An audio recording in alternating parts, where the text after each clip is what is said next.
Dwight Eisenhower interviewed us, and he said, "Boys," he said, "you're going into something." He said, "But it's going to be rough." Probably the understatement of the Second World War. E.T. Roberts, part of the 29th Infantry on D-Day, was on a landing craft, crossing the English Channel in high seas. I mean, ships, you could walk across them as far as you could see.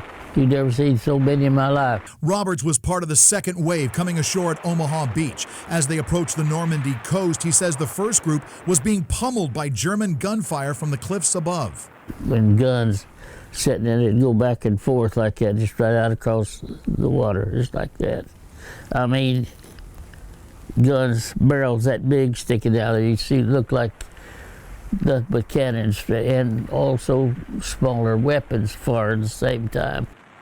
Roberts was the first one off the ramp and fell into the water, the weight of his flamethrower pulling him under. I never did touch bottom, and I had that flamethrower. That's what like broke my neck. There's so much weight when I hit down there. I just turned it loose.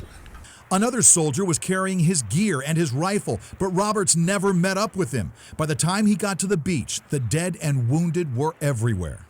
The water was solid blood. Oh, I just crawled on the beach, crawled around, and then after I got this boy's gun, it's laid there with his wounded. He can't remember how long he spent on that beach, but said the terror left some soldiers immobile. I can't go, I gotta go home. I said, "You're not going home, we gotta go fight." Roberts did get off the beach, one of only a handful of the 70 soldiers on his landing craft to survive. He pushed on over the next 4 weeks until he was wounded and nearly killed when he saved his friend's life at the Battle of St. Lo. The guy next to me said, "Get this guy off my back," and I turned and got him off his back. And when I turned around, hear this and this, it says right down me, and one went off my helmet, one hit me through here, and 3 went through my field jacket. E.T. was shot and bleeding when a German soldier confronted him. He just went eye to eye, and that guy drew up on him, and he just said, when he was telling me that this is it, I'm done. But he just lowered his gun, and Dad went through.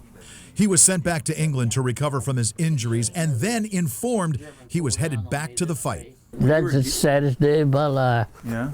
But Robert says he pushed on, from France, through Belgium, Holland, and into Germany. The faces of his comrades still fresh in his mind, along with the pain knowing they didn't make it home.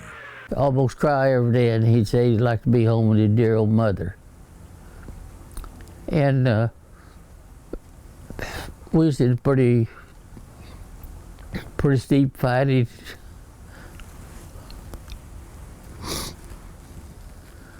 I know it's rough, yeah. Boy. It's hard when you see that many die. To serve and fight, that's what I did.